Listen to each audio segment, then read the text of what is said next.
কন্ডোমের brand ambassador হওয়া influencer আজকাল শরিয়া আইন চাই এই দেশে। বিকজ তোমাদের মেন্টালিটি ঠিক নাই। আমাকে বললো আমি কন্ডোমের অ্যাম্বাসেডর, আমি সেন্সেশন অ্যাম্বাসেডর, সেন্সেশন কন্ডোমস। সম্প্রতি রামিসা হত্যাকাণ্ডের বিচার দাবিতে কন্টেন্ট ক্রিয়েটর সালমান মুক্তাদির একটি পোস্ট করেন। সেখানে তিনি লেখেন, শরিয়াহ আইনের কোনো বিকল্প নেই, এটা আমিও 100% মানি।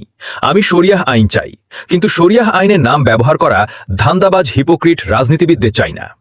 এই পোস্টের পর সামাজিক যোগাযোগ মাধ্যমে ব্যাপক আলোচনা শুরু হয়।